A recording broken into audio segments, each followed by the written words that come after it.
21st, 2019 DDA board meeting. Susan, roll call. Absolutely. Bob Gunzel. Here. Tyler Kinley. Here. Lee Clough. Here. Howard Lazarus. Jessica Beakow. Yes. Jill Lowenstein. Here. Molly McFarland. Darren McKinnon. Present. John Moat. Here. Rishi Narayan. Also present. Keith Orr. Here. Bill Weiss. Here. We have a quorum. Excellent. So first on the agenda is the approval of the board meeting agenda. Second. I'm so moved. Second. Right. All in favor? Aye. Those opposed? All right. The board meeting agenda is approved. Next up, we have audience participation. First on, I see Mary Ann James. Hi, Mary Ann. Hi, everybody. Hello. It's good to see you all again, be here again. I'm here on behalf of the ARC to say thank you to the DDA for the recent support you provided to the ARC's acquisition and renovation project, a $4 million initiative that will expand the ARC's impact in downtown Ann Arbor for decades to come. The ARC was privileged to receive a $100,000 DDA grant in 2007 to support a portion of that project, the redesign of our facade, entryway, and box office at 316 South Main Street. Although a few finishing touches remain, the scaffolding came down in March, and we're fully functioning in our redesigned space. I hope you've all had the opportunity to see the new entryway and to experience firsthand its transformative impact on the neighborhood. As intended, its impact reaches beyond ARC users to the broader public, dramatically improving the streetscape and enhancing the pedestrian experience. Feedback across the community has been laudatory. The entrance has already been characterized as an icon. It even appeared on the cover of the Metro Times 2019 City Guide shortly after the scaffolding came down. So I'll pass this around if you guys want to take a look. Behind the scenes, there are three key areas of impact from the DDA and its support that may not be readily apparent, but I want to highlight these for you. First, I want to make sure that you know that the DDA's grant process and guidelines helped us create a better design. The homework that we did for this grant ultimately impacted our design decisions. Of course, our architects were familiar with the DDA's development plan and the city's downtown design guidelines, but the ARC as a client came to understand and embrace these. We have the design we have largely because of how seriously we took this grant process and its inherent guidance. Second, the DDA provided the lead gift to this project, which gave us the capacity to commit to it, and then helped us to leverage other public and private support. For example, the Michigan Council for Arts and Cultural Affairs followed the DDA with a $70,000 grant. Having the DDA's support and endorsement up front was vital to our overall fundraising for this project. Third, the DDA's grant ultimately supports a bigger picture for the ARC and its long-term cultural and economic impact in Ann Arbor. I mentioned that the entryway project is part of an overall multi-year acquisition and renovation initiative. The first component of that initiative was the purchase of the ARC's venue in 2013. Owning our venue for the first time in the ARC's 50-plus years creates long-term stability, sustainability, and provides new capacity to expand our programming. The second component is the master plan for renovations that has outlined the improvements to the facility that help accommodate those new programs. With our mortgage retired and the majority of our planned renovations complete, I'm pleased to say that we're already reaping returns on these investments. At over 300 concerts each year, the ARC is at capacity for evening programming and is now turning attention to providing opportunities for daytime activity. New daytime programs we've presented at the ARC since we made this proposal to you in 2016 include 4 two-day business conferences, 11 educational field trips presented to over 2,500 students from 33 schools across the region, 4 Celebration of Life memorial services, and we host an ongoing weekly non-denominational meditation sitting. That's your investment at work, and more to come. We're excited to complete the ARC's master plan for renovations and turn our attention to further developing daytime programs that meet community needs and enhance our downtown economy. Thank you again, Ann Arbor DDA. We hope that all of you will be able to attend the ARC's Community Open House on June 8th from 1 o'clock to 4 o'clock, where you can see all the renovations inside and outside, as well as experience our new sound and stage lighting system. Thank you, Mary Ann.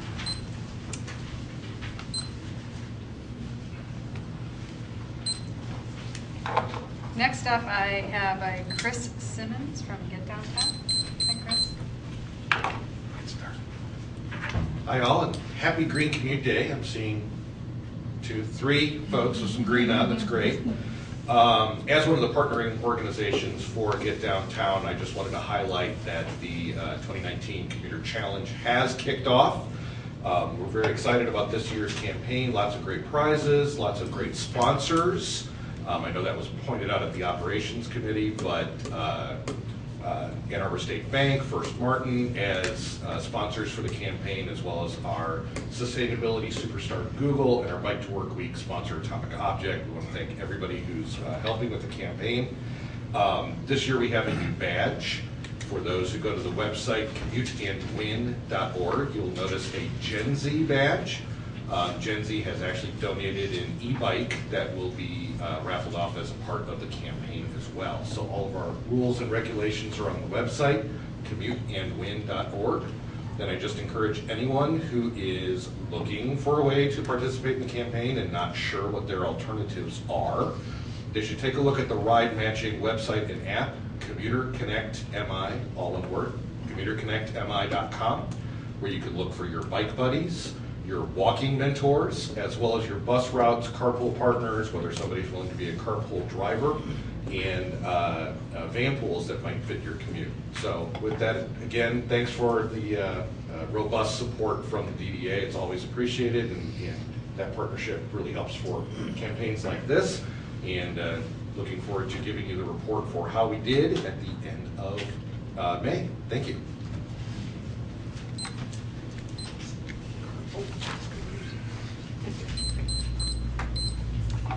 Next up, we have David Dyfus.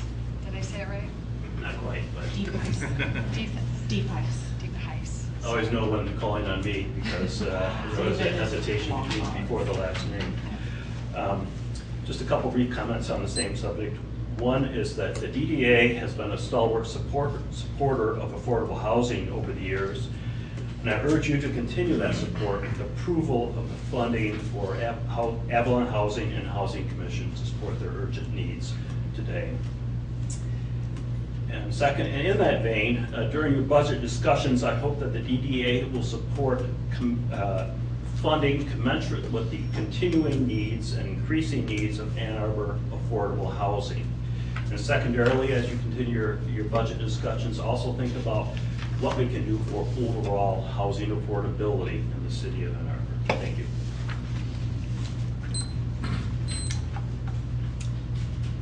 I have nobody else on audience participation. Oh, we have one more.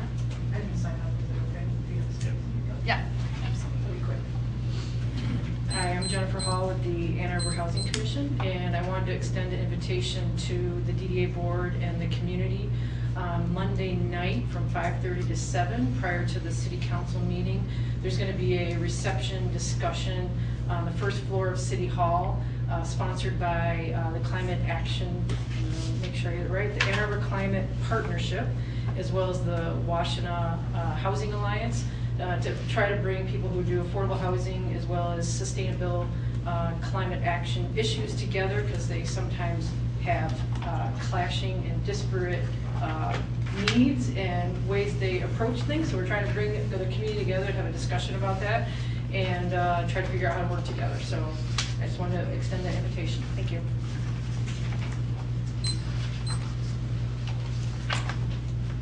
Okay, next up on the agenda is reports from the city boards and commissions.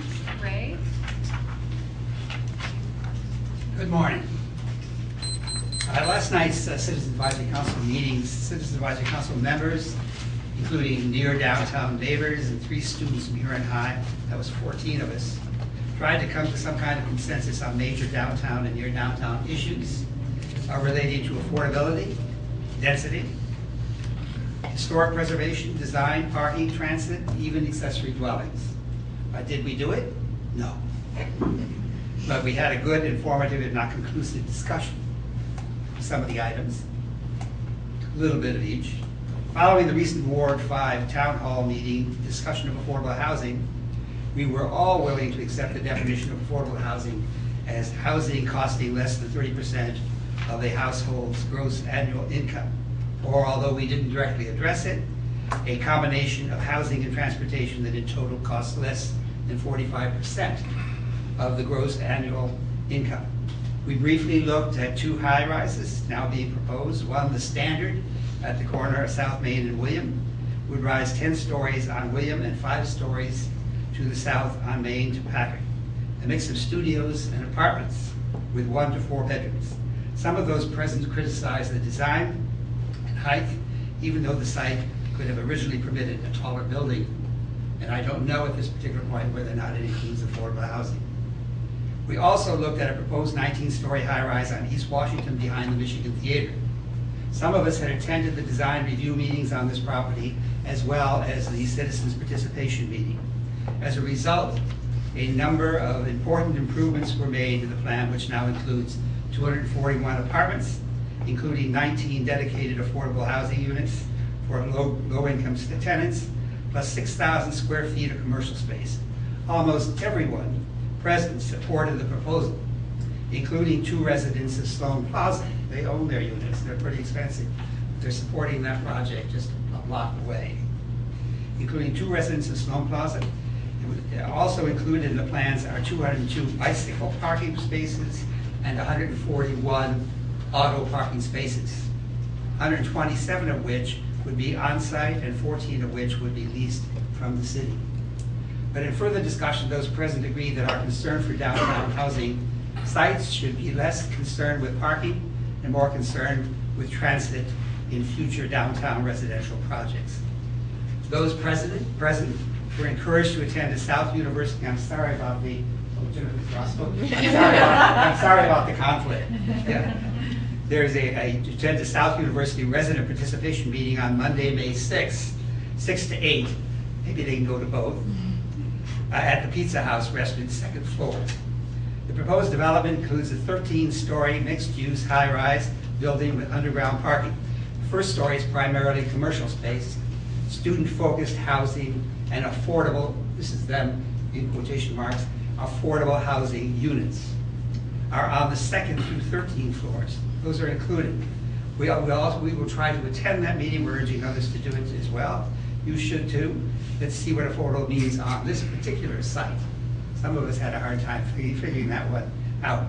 We ran out of time in our meeting, but not before we unanimously agreed to support the approved City Council resolution directing the city staff to work with the Ann Arbor Housing Commission and Washtenaw County Office for Community and Economic Development to evaluate the feasibility of developing affordable housing on select city-owned properties. That includes the Y lot, the Klein lot, 216 West William, 415 West Washington, 404 North Ashley, 4th Avenue and Catherine, 721 North Main, 3400 block of Platte Road, and the old firehouse on Stadium Boulevard.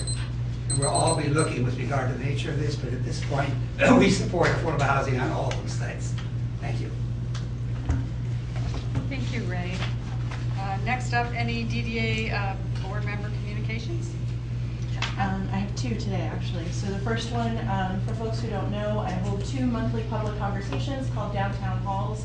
One is a sit-down coffee, the other one is a walk-in conversation, and it's really, I don't come with an agenda. I'm happy to talk about anything, although I always bring the most recent agenda from our board meeting. So this month's Downtown Halls are this evening at 7 p.m., 7 to 8:30 at Avalon Cafe.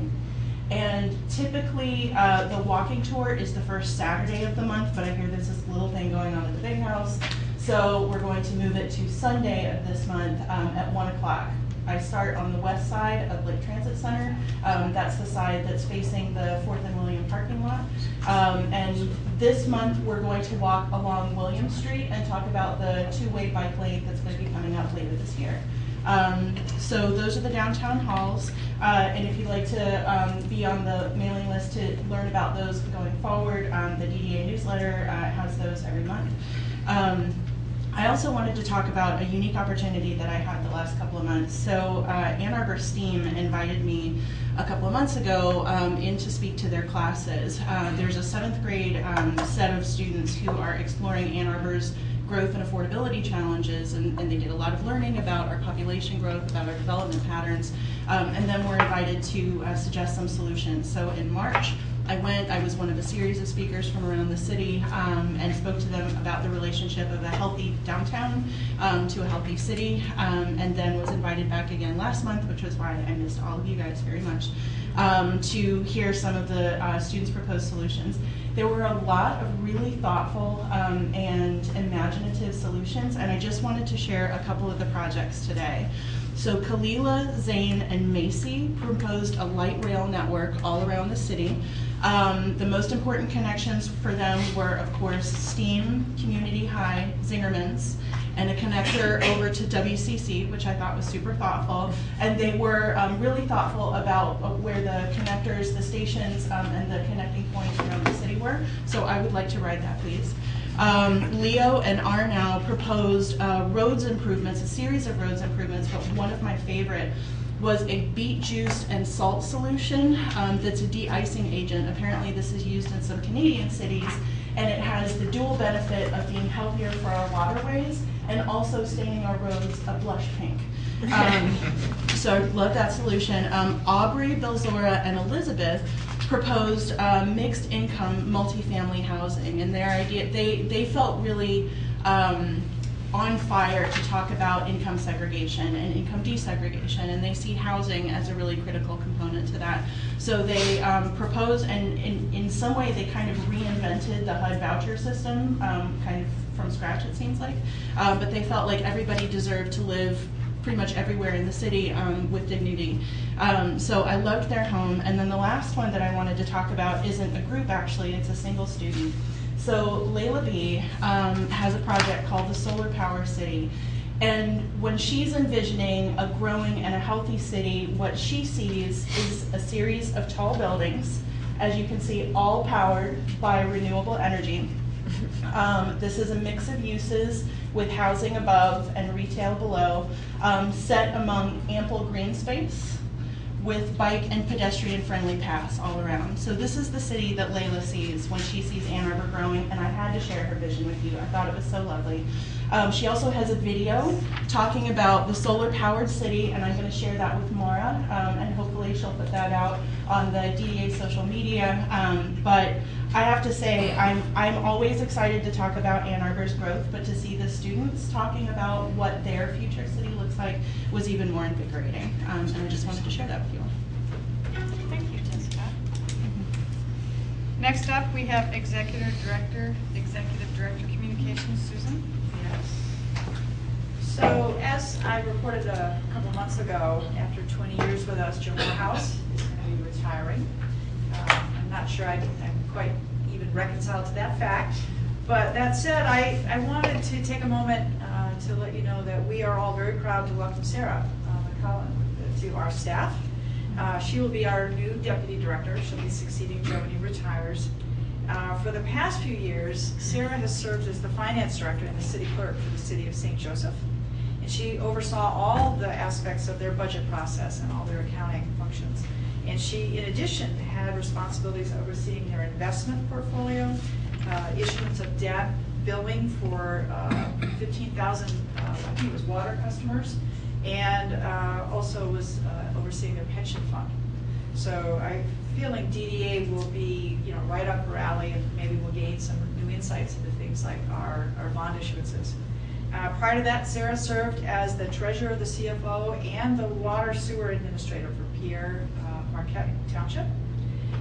Sarah will be working beside Joe over the next few months. He'll be sharing, I think in your vernacular, he'll be doing a data dump on all the things DDA that she needs to do. For instance, right now she's working with Joe on our annual insurance renewal. And if you haven't met Sarah, I welcome you at the end of the meeting. Maybe go over and introduce yourself, and I know she wants to introduce herself to you. So Her thank and you. Joe may want to come up during finance. That's, Yeah. When is Joe's official last meeting? Last board Joe meeting? thinks it's tomorrow. So Last year. he's being covert about it, coy. I Let's think get might it be out the there. word. Get it out there for the It'll audience be- member. And It'll be on this TV. summer. How was that? And we will certainly keep you apprised. Thank you, Susan. Next on the agenda, we Roast have of the Jim. approval of the April meeting minutes. Do I have a motion? Second. Motion. Whatever, so moved. Second. All those in favor say aye. Aye. Those opposed say nay. All right, that motion passes. And now we move on to our meaty agenda today. So first up is subcommittee reports with John. Thanks, Marie. We've got a lot on our agenda, so I'll try to move through this quickly. The good news is that we only have 3 resolutions this month compared to the umpteen ones we've had the last few months, and they're much smaller in dollar values, so this should be easier. On page 3, I'd like to move resolution to approve a contractor for the 4th Avenue canopy demolition. Thank you. This project is, you may be aware of the large canopy that is on 4th Avenue near Huron Street that is pretty unsightly at this point. There's been a lot of deferred maintenance and it may at some point become a risk. It's obviously in the city right of way. There's been questions about who it belongs to and who is responsible for it and all those good things. So a deal has been struck with the owners to demolish it, remove it, which will also benefit the work that's to be done on Huron, because there's some connection with pedestrian improvements that are going to be made on Huron back in the sidewalk system. So that's in a nutshell where we are with it. There's a follow-up resolution to this, which is the cost-sharing piece with the current owner. Any questions? Seeing none, shall we vote? Okay, so the resolution is to approve the contractor for the 4th Avenue canopy demolition. All those in favor say aye. Aye. Those opposed? Resolution passes. Thank you very much. Next page, on page 4, I'd like to move a resolution to approve the construction cost-sharing agreement with Wickfield Properties for the 4th Avenue canopy demolition. Thank you. So this piece is the cost-sharing resolution. You'll see attached to it the actual agreement that's been reviewed by staff and I presume our attorney. Yes. Thank you. You'll see the dollar amount and the percentage and so forth to the resolution. Any further discussion? All right, so let's take a vote on the resolution to approve the construction cost-sharing agreement with Whitfield Properties for the 4th Avenue canopy demolition. All those in favor say aye. Aye. All those opposed say nay. Resolution passes. Thank you. Third one, I'd like to move a resolution to approve an amendment to the agreement with Heritage Lawn Care for general right-of-way repair services. Second. Thank you. This is a renewal of a contract that I believe started in 2017. And this is for the work that we commonly have done in brick repair and dealing with trees, general repairs in the right of way.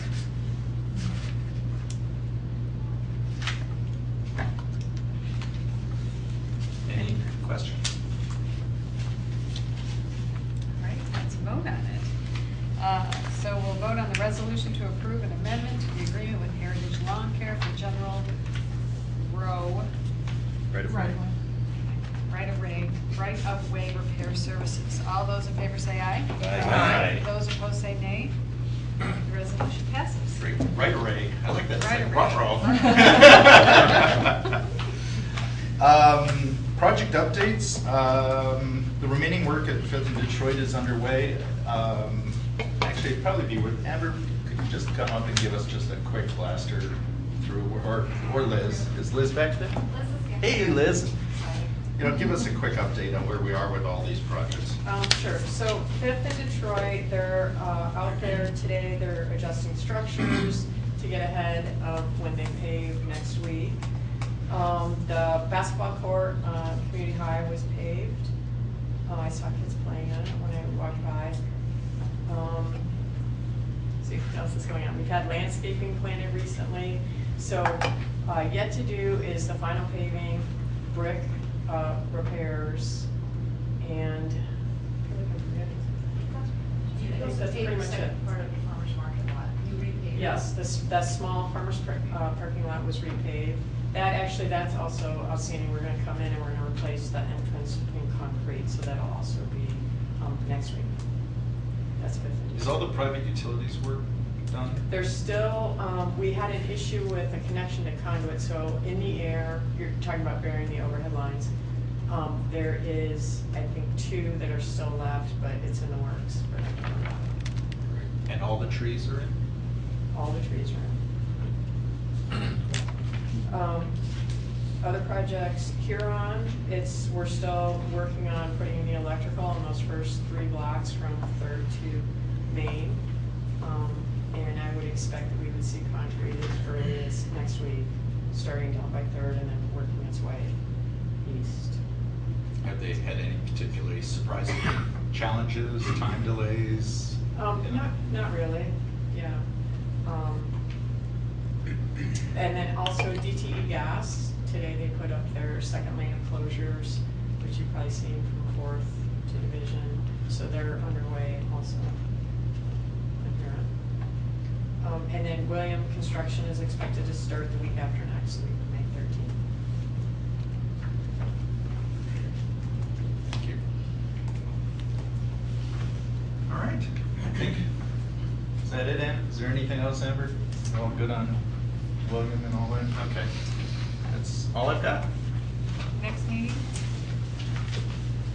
Wednesday, May 15th, 11 a.m. Perfect. All right, next we move, that might be a record time, that many resolutions. So give you credit for that. Next, we have Operations Committee with Keith and Phil. I think I'm flying solo on this one. The first item on the Operations Committee agenda is I'd like to move a resolution to approve a project budget for the renovation of the DDA parking operator, customer service / administrative office, and the selection of Kroll Construction as contractor. Support. Thanks, Bob. The resolution came up last month but was postponed. The Operations Committee discussed the alternatives to this project, but committee consensus is that the build-out at Maynard remains the best option. The resolution is in your packet. It's a $454,000 project with a $45,000 contingency, so a total of $500,000. Any discussion, comments? So I have an amendment that we spoke about that I'd like to pay. I got hard copies to people that weren't at the executive committee. So as it comes around, it's a few changes to the resolution we have in our packet that I'd like to move. Second? Thank you.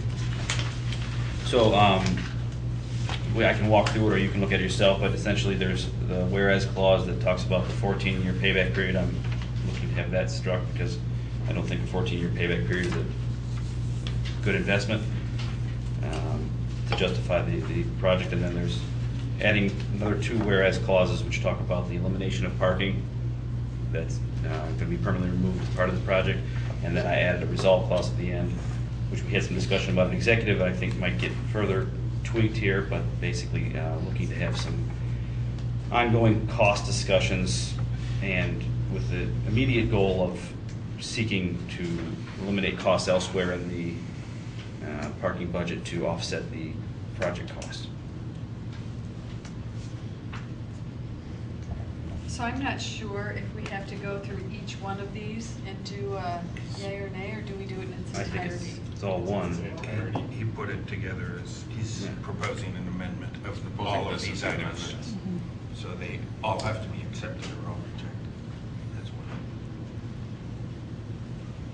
So we had a bit of a chat about this in the executive committee, and I also feel very strongly, Darren has some really good points about, being good fiduciaries for the DDA. We probably should spend a little more time reviewing the expense side of what we do. We spend a lot of time talking about revenues and projects and things like that. So I'm not for this as it's written, but I am very much for the spirit in which it is written. And we talked about that and taking that spirit and then finding some other solutions and avenues inside the DDA and in the board to have conversations a little more in depth about expenses, make them a little more transparent. So I would not be in favor of this, but I want it to be noted that I'm in favor of the intent of this. Yeah, Marie, I agree with that, and I respect Darren's bringing this forward to look at these costs. I understand exactly where he's coming from. I think that looking at it in Finance Committee, looking more carefully at costs is entirely appropriate.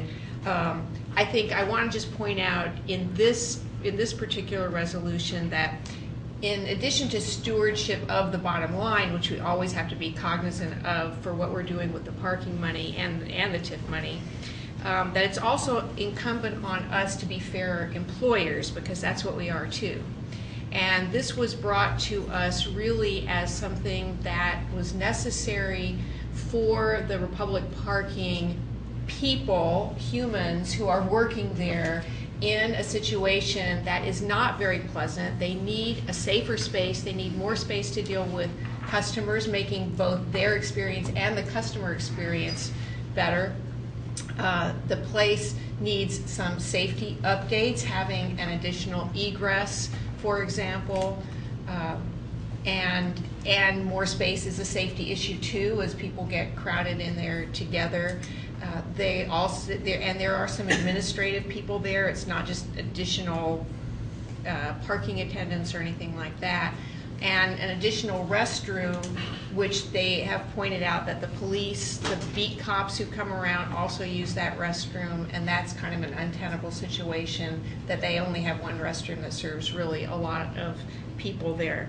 And so while some of these things might look to be simply sort of comfort items, they really are both comfort, working conditions, and safety items. And I think that we do have a duty to make sure that the staff people who do a great service to us and whom we reward every year because of their excellent service have something, and it may not meet all of the criteria of exactly our bottom line replacement costs, etc., but sometimes we have to make those expenditures with those kinds of things in mind. So that's kind of where I'm coming from in looking at this, and so that's why I won't be voting for the amendment, even though I certainly appreciate where it's coming from. I would agree with what Joan said. I agree also with what Marie said about being good stewards in the spirit of this. I just think we have to be cognizant and be very careful of the potential slippery slope that we could go down and getting too far into the weeds with, just getting involved in the daily minutia of what Republic does for us. And we hire them for a reason, and to micromanage them, I think, is in the wrong spirit. But at the same time, looking at costs on a monthly basis, I think, is very important. So just wanted to say that. Yeah, there's been some talk already about things which have to do with the main amendment, or the main resolution. Obviously, we will be talking about that. For me, the amendment, and I understand the first few parts about how we arrive at certain financial decisions, all that. But for me, the part I can't vote for is the fourth one. Republic we hired to manage a parking system, and what this is essentially doing is asking them to pay for the facilities of the system, and we don't hire them to build parking lots. We don't hire them to do that type of work. And to me, this is a question of if we decide to, and that's the other question, if we decide to do this, how does it get paid for? And to me, that's something that is the responsibility of the DDA, not to turn to Republic and say, you have to find a way to pay for it now. I think we have to find a way to pay for it. So I'll be voting against the amendment, and we'll talk about the main part later. So I guess my thoughts lie that I think there's no argument about Republic's need for facilities. It is just the where we're at with what's left and the value that it adds. And so while I agree we have a responsibility to Republic, I always feel, as long as I've been here, that ultimately the responsibility is to the public dollar and the public in general. And so in lieu of the fact that the conversation not like, we need to do this, let's continue to explore a way to make this a good, efficient investment. It's like, this is what we have. We have to make this call right away. And this is, Kroll's ready to go, and if we don't do this now, we're not gonna be able to do this. And in lieu of that as being the option, I think that this is the way to balance the two responsibilities we have. One to Republic and one to the public, which is like Republic says, I want to do, we need to make this happen. This is our opportunity. This is our window. If we don't take it, we don't take it. Understood. And then on the other side, it's like, but this is not in my opinion, it's not a good use of money. It's not the best. We have all had discussions about better opportunities that are up in the air. And if we were, in a lot of senses, I think that we would say like, okay, we need to wait and have some patience, but this is where we're at. And I think like, hey, we need to make a decision, and then we need to find another place to go. So in lieu of someone else coming up with an idea of where the money comes from, which is oftentimes what we talk about in finance, which is like when we want to execute something right away, or an opportunity comes up, we can't just have it all. I feel like this is the only one that's been presented that makes that change. So I don't think it says like it has to happen from this person or this area or whatever. It just says like, it makes a definitive statement that we are valuing that public dollar and that we're committing to actually not rescuing it, but like finding it again. So, my 2 cents. Yeah, I'd like to make a comment on the amendment. So as of this month, I've been with the DDA, I think 15 months. And the request for space at Maynard came up at one of my very earliest meetings. In fact, it was one of my introductions to DDA conversations, where they came with a request for space. And they were challenged to say, well, what exactly do you need it for? So they came back with a detailed program, and they were challenged on, this isn't the highest best use of money, the last thing that we need to do is office space. And they were challenged to come back with other options. So they, researched office spaces in downtown and, determined that in light of what's on offer and what's not, and the constraints of their own business needs, that creating the space is what they need to do. So speaking just specifically to the amendment, I appreciate the prompt for being more mindful about discussions about operating costs and kind of forefronting those in the process. But if nothing else, I wouldn't support the removal of that clause discussing the process of how this whole thing came to be. I think we need to be cognizant of the fact that this is not a go or no go. This is not a last minute, 11th hour request. We've been working on this. They've been, working on this for at least or over a year. So I just, in honor of the process, I won't be supporting the amendments.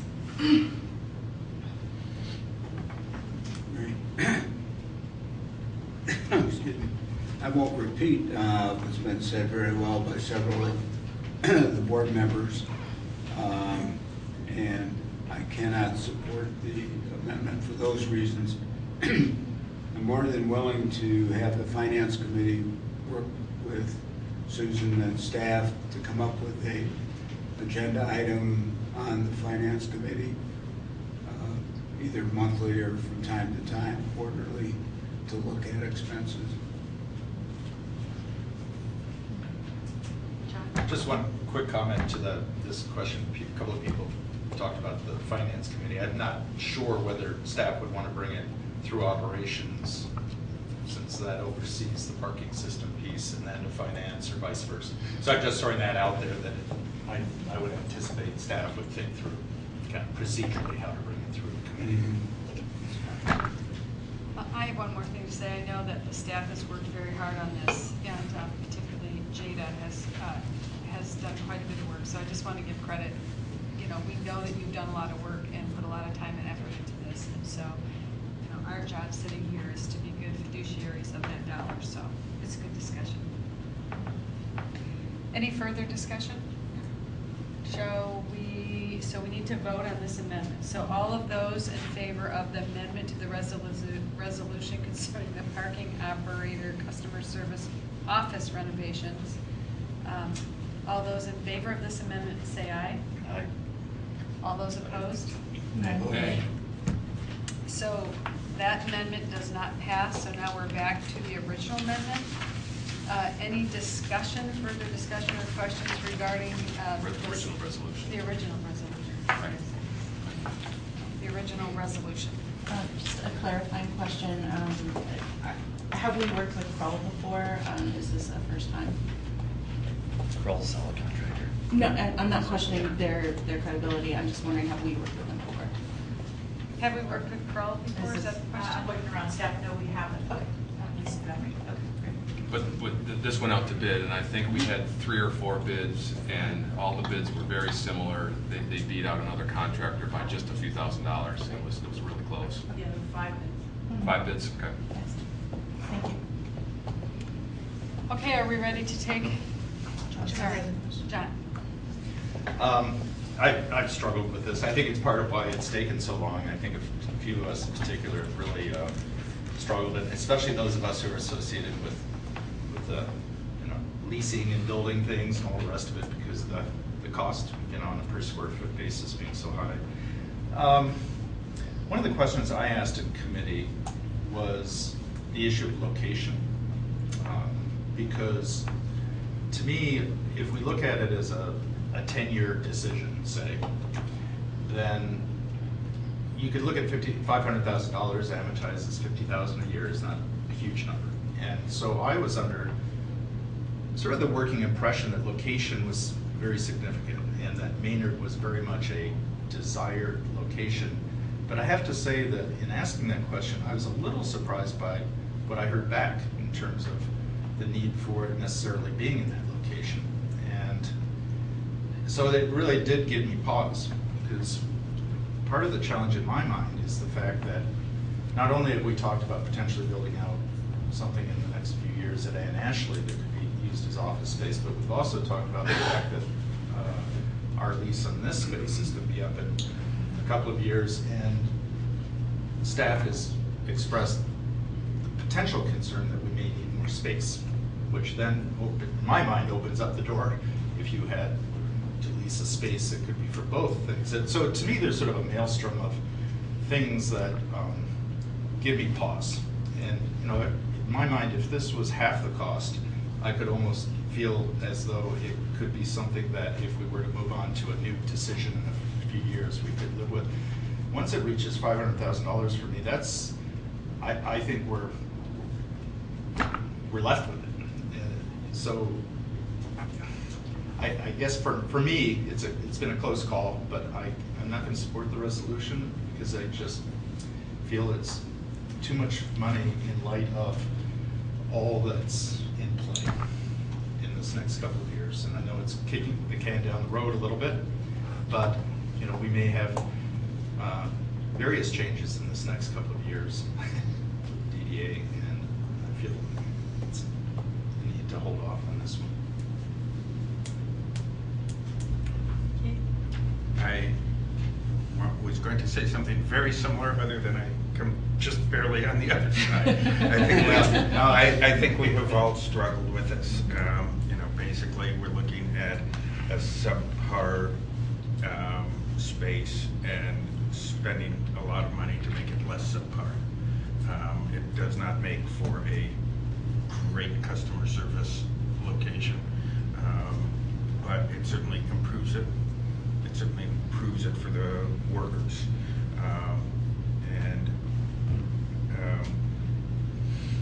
And I know we're struggling with the amount of money that it costs as well. It just seems to me that we try and do things around the parking system that are going to be more than just what produces the most revenue. We're trying to do something which manages parking, makes it a good experience for people who are coming downtown. It's one of the areas, I was having a discussion a week ago about the difference between governments and businesses. Yes, it's important for us to look at the bottom line. That's important for both governments and businesses.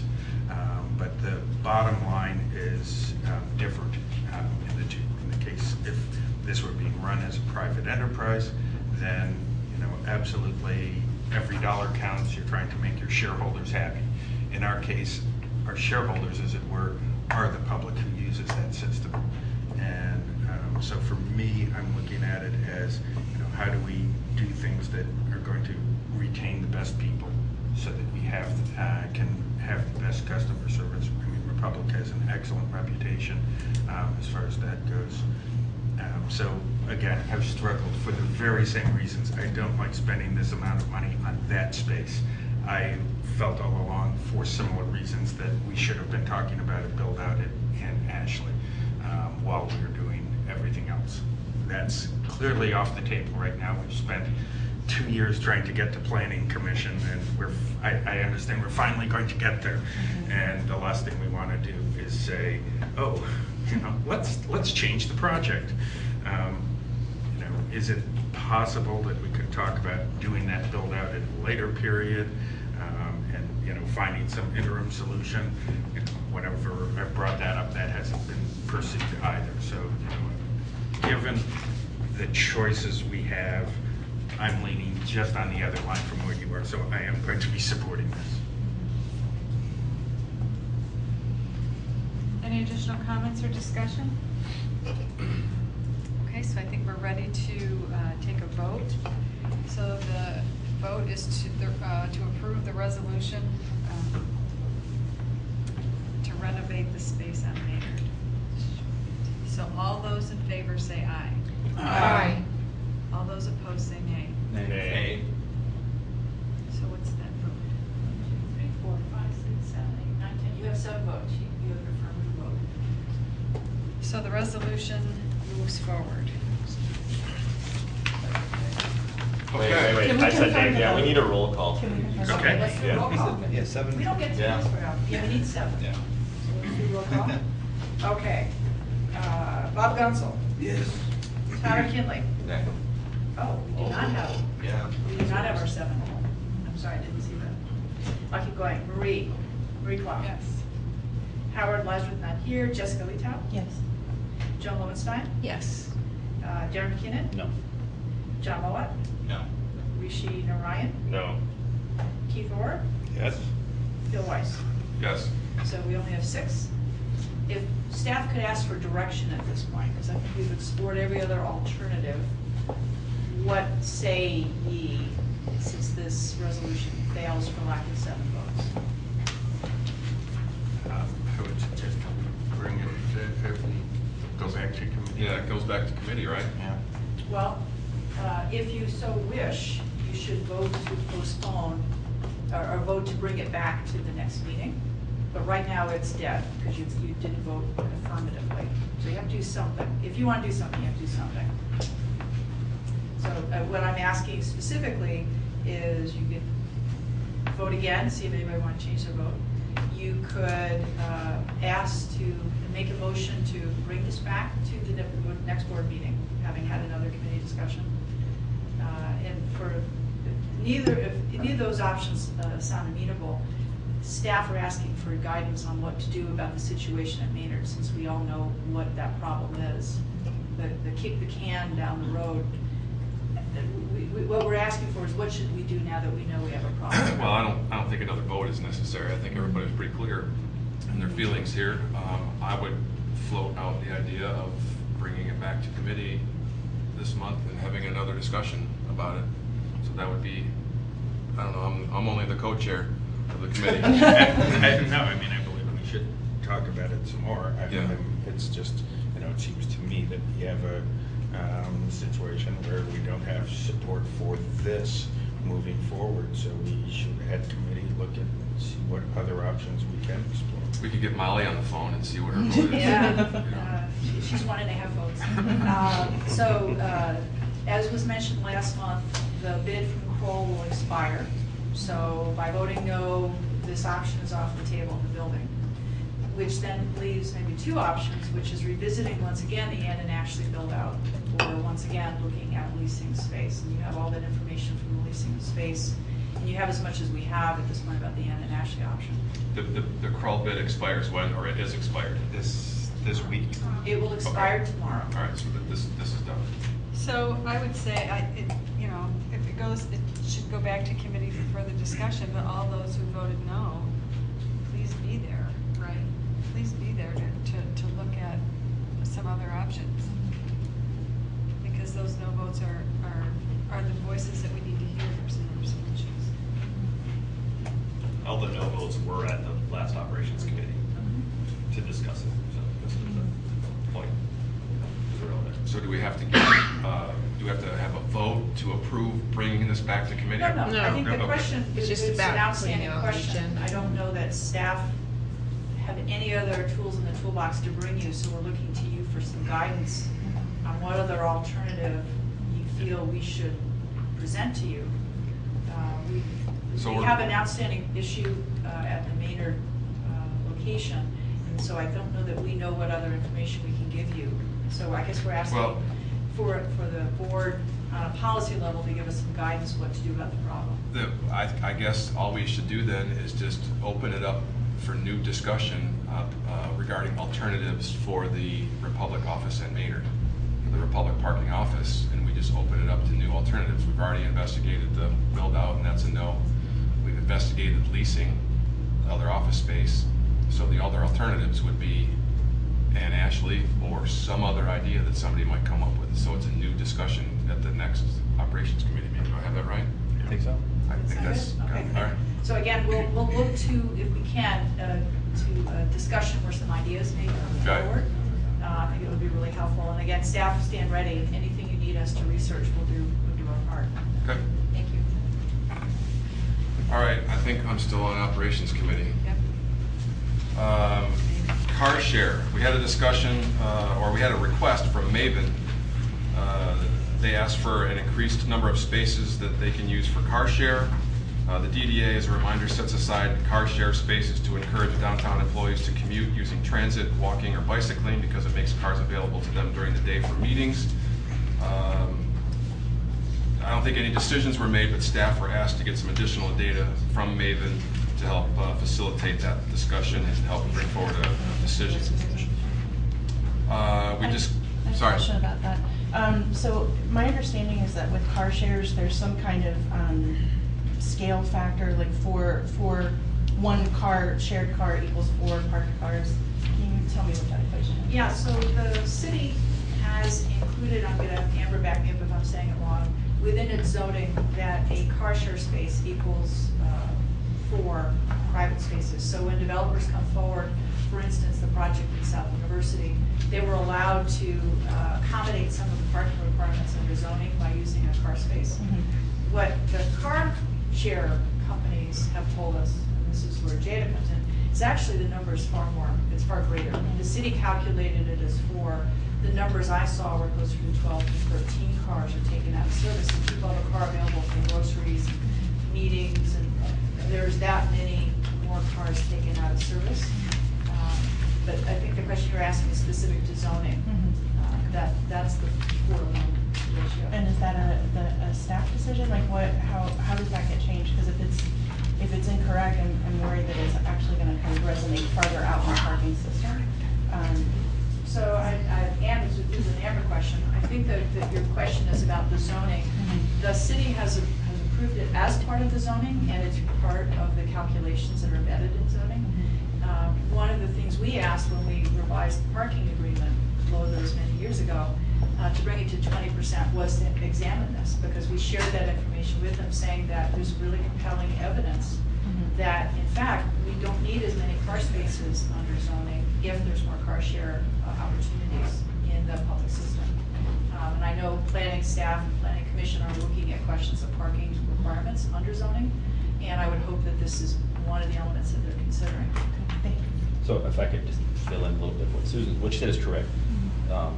In the D1 and D2 zoning areas, which is the entire DDA, I believe falls in those two zoning areas, if you build within your base FAR of 400 or 200, no parking is required to build on site. The only time you're required to build any parking on site or have a contract is if you use premiums.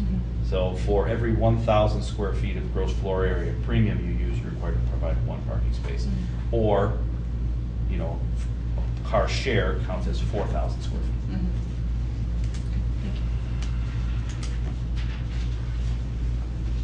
Okay, we also talked about fencing. Our deterrent chain link fencing was installed on garage rooftops and many garage floors. The design of 4th and Washington, however, presents a unique challenge. There's some fencing already there that's more decorative and kind of curves in, that goes halfway up between the floors. And staff were asked to get some renderings to explore options available to install connect the fencing to that, or some other alternative that maintains that decorative look. So more to come on that. I think all of y'all heard about the incident at Library Lane on April the 8th. There was a stabbing there.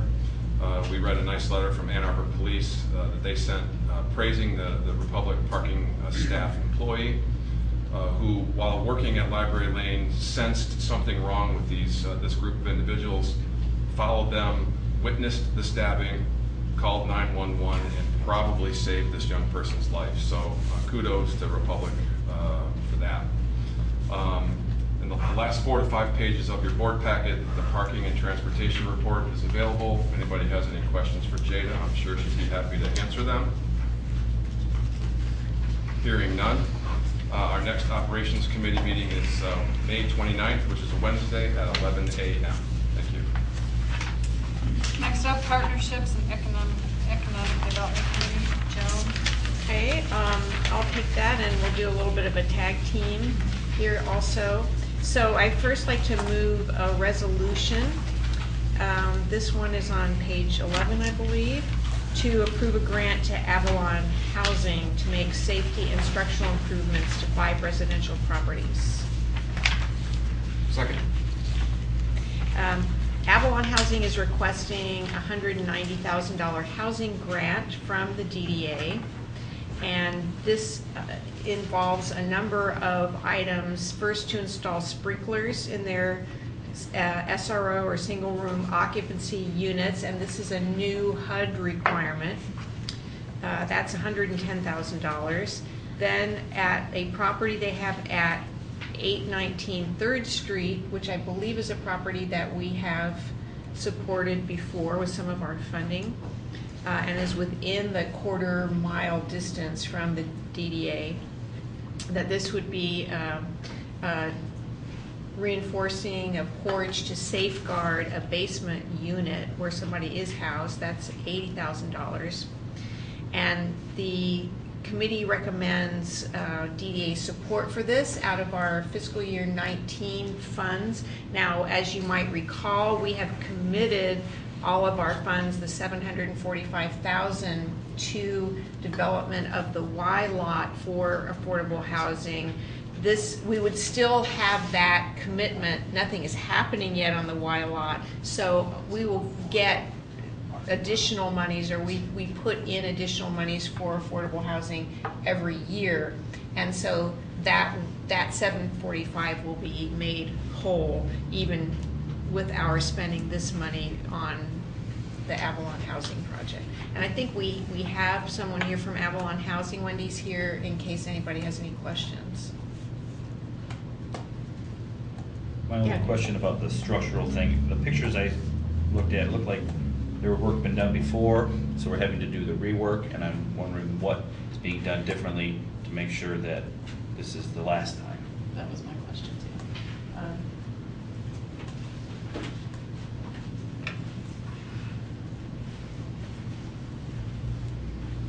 Hi, thanks. So I'm Wendy Carty-Saxon with Avalon Housing. And I can mention our architect is also here, David Esau, so may be able to speak to that. But you're right, when we purchased the property 11 years ago now, we did some interim shoring up. But right now, what we're looking to do, since obviously we don't want to be doing this periodically, is do more of a wholesale fix and kind of take, I think actually I may call David up.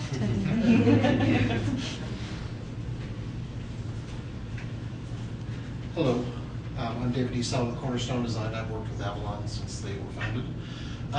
When Avalon bought this building, I worked primarily with reconstruction of the stairs, but also coordinated their contact with structural engineers who designed the shoring pieces that you see in the pictures, the steel beams that are columns that are bracing the front wall.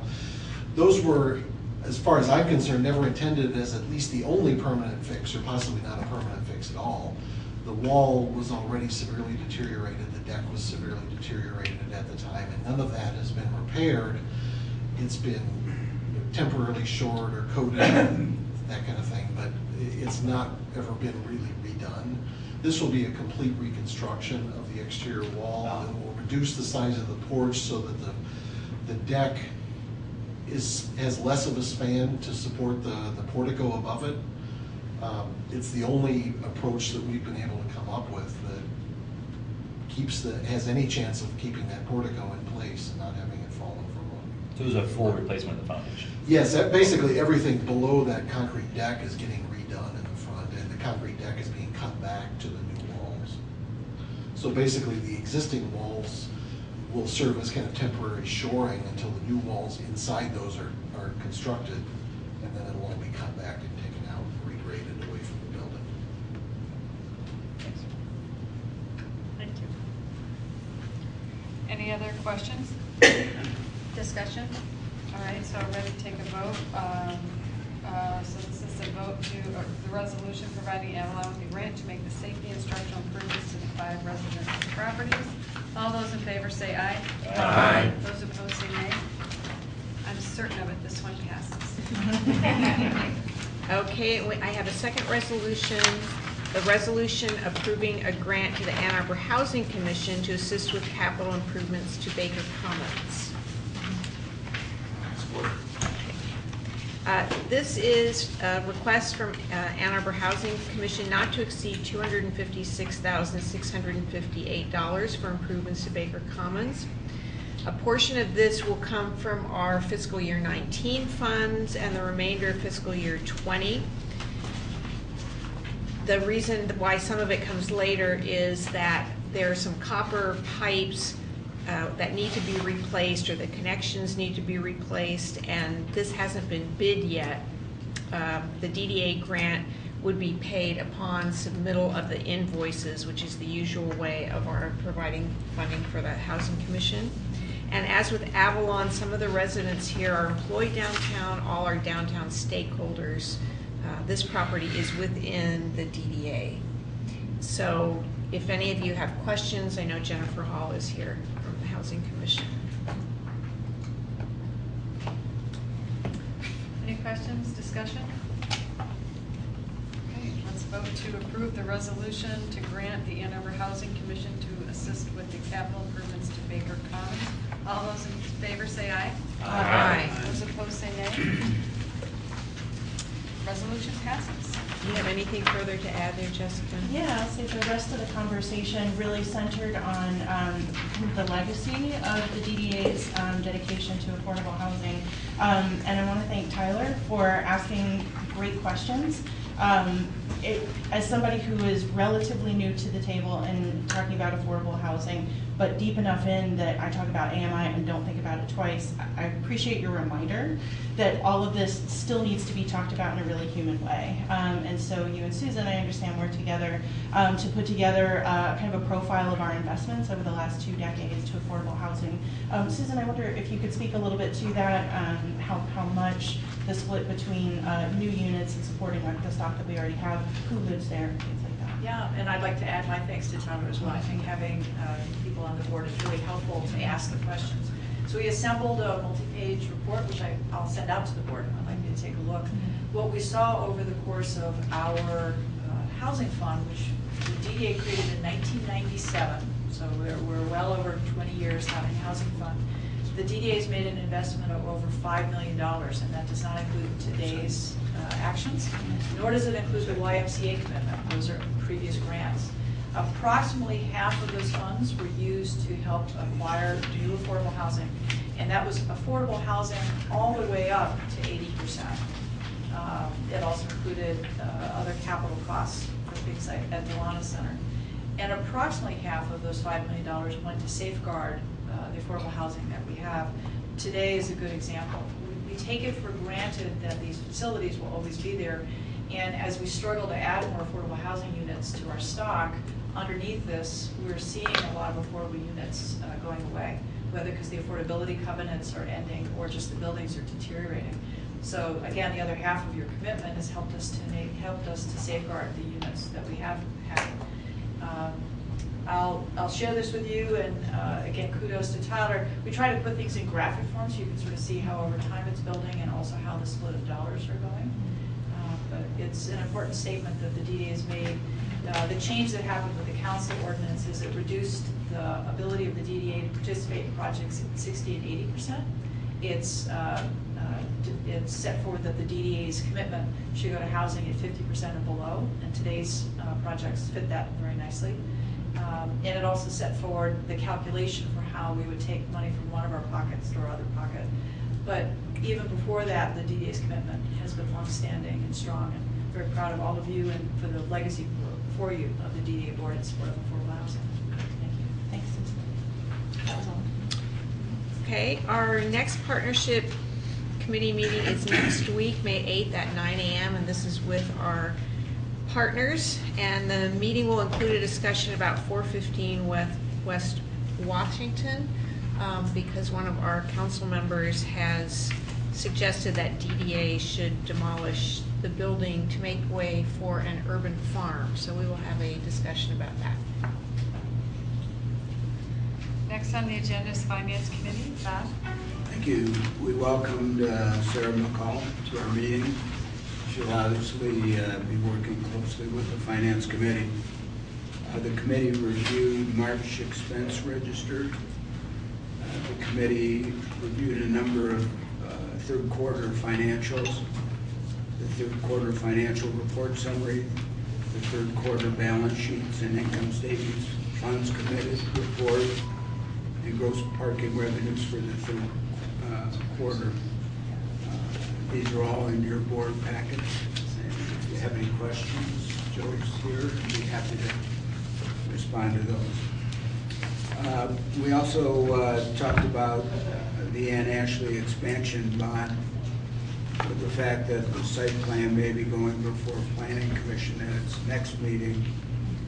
We felt we should be comfortable with the expansion bond, and so we discussed that. Tom Crawford was on our committee, was helpful on behalf of the city. So our intent is, if we can get the project to the Planning Commission, to bring forth the bond resolution at the same time. Questions or comments about that? Didn't we already approve the bond? It's not a done deal? It is, but the city ultimately has to approve it. Well, let's go back to council again. Yes. Yeah, we've done everything that we have to do. Other comments, questions? The next meeting is Thursday, May 30th at 1 p.m. Next on the agenda is the Executive Committee, and I am excited to move a resolution, which I don't normally do. So I'm going to move a resolution to select a consultant and a project budget to redesign the DDA's website. Second. So, Maura, do you want to come up and talk about this, what we're doing, why we're doing it? You can wear your coat if you... Yeah, Ray's coat. Thank you, Ray. Such a gentleman. Yeah. Chivalry's not dead. Did he throw it down on the ground so you could walk? So the current DDA website was developed in 2013, so it's been 6 years. So we have, over time, added lots to that website. It's gotten quite cumbersome to find information for the public to come to our website. And also in relation to Public Act 57, we have a lot of new requirements that we have to accommodate on our website. So we went out to bid. We received 5 bids. We looked at each of those bids and we ranked them, and amongst some criteria that we had set that we're looking for in the website, and we've chosen a firm that we are looking for your support. As stated in the resolution, the project budget is $35,000. That includes just a little bit extra from the bid amount to do things like get new photography and other pieces that might come up. I assume part of the RFP was looking for people familiar with the whatever that was, the Michigan Act 57. Yeah, So we they know. specifically were looking for people who had experience with other governmental organizations. Okay. And this Keystone is already working with us, that they're already our provider, correct? Correct, and they have also worked with the city of Ann Arbor. Just curious, I'm sure you did, but just to ask the question, was a lot of the RFP about like an interface to be able to make changes and updates on our own as opposed to having to bid it like back out? Sure, so we already do that. Our site is currently in WordPress. It will stay in WordPress, which I'm told has been enhanced, so it's even easier to make updates. So we already take care of any changes, and we'll continue to do that. Okay, great. If it's possible, can you briefly tell us what Act 57 means? Well, I might rely on my We were phone. so close to leaving. I don't want to get into that. It's crazy. Open the Pandora's box now.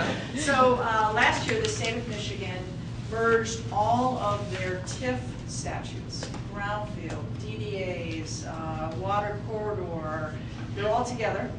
And with all of that merger, they strengthened the requirements that these TIF capturing agencies have for communication. We kind of take it for granted because we have been doing these things, but their goal of the change was to be very clear about things like what should be on your website. So the minutes to your meetings, your budget, your audit, the change now lays it out what needs to be there.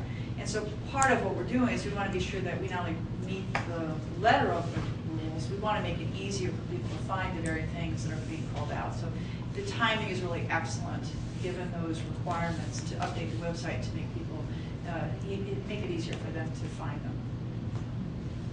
And I guess I would second that you know, that the website went from several years back to being a rather user-friendly one to now so many places. It's like, oh, we have to put this somewhere. It will go over there. And it can be sometimes really cumbersome to find what you're looking for. Right, and really the overall goal of this is to make the customer experience coming to our website better. We want it to be more mobile responsive. It's mobile responsive a la 2013, but obviously most people are looking on their phone, so customer experience is our #1 priority. In addition to updating the way that you can retrieve our archive data, because we're going to be archiving so much data. Right now we have all of our videos have to be saved, and in order to download a video, I think all the videos have to upload first. It just takes forever, so we need to upgrade what we're currently doing. Thank you. Speaking as someone who gets a question at every single month's town hall about when are you going to update your website, thank you.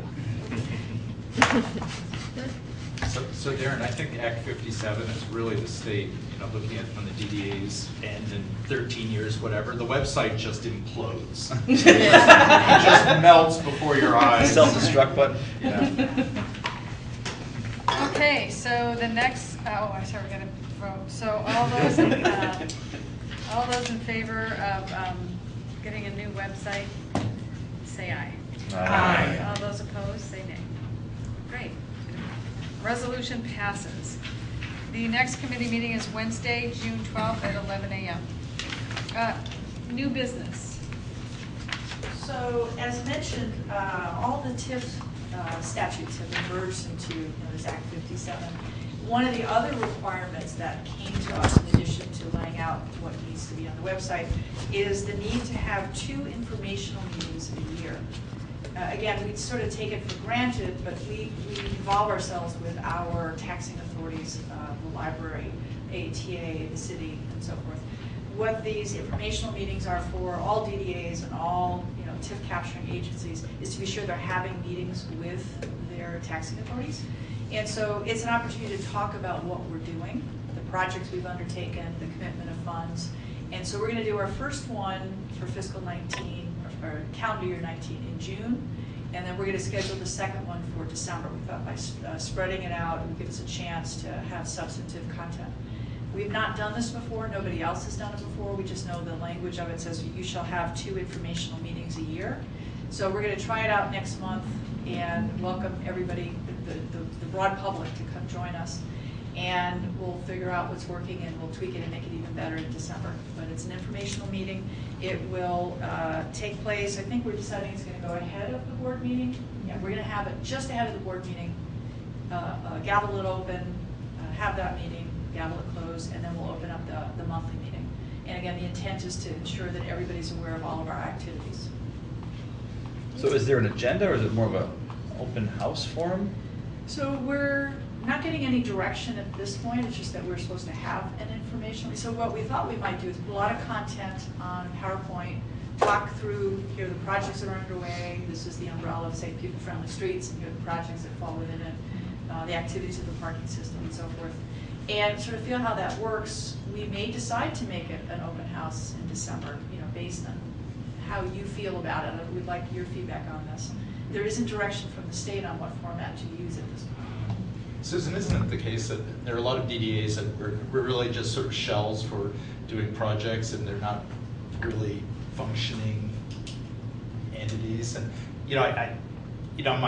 my guess is that this is really not intended so much for our kinds of DDAs, but for these things that are just have no public face at all.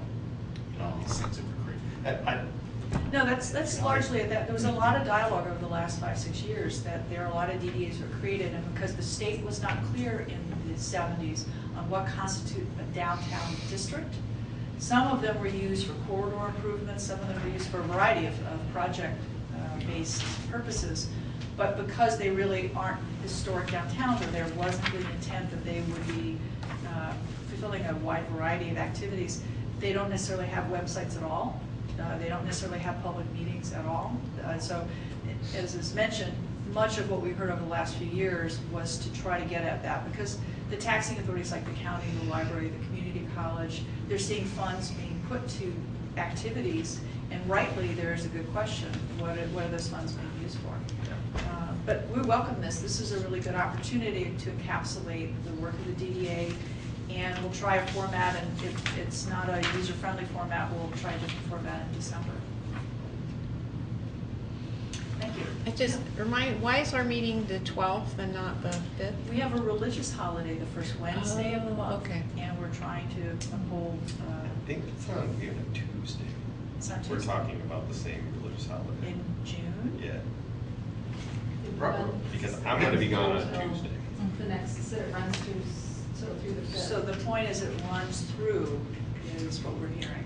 That's fine. I mean, it's easier for me on the 12th anyway. So I just, technically speaking, I think it will be on Tuesday. All right, it's good to know.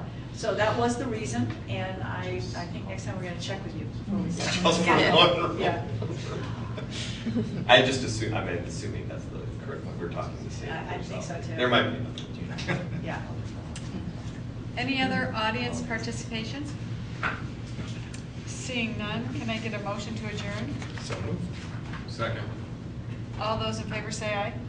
Aye. All those opposed? Meeting adjourned.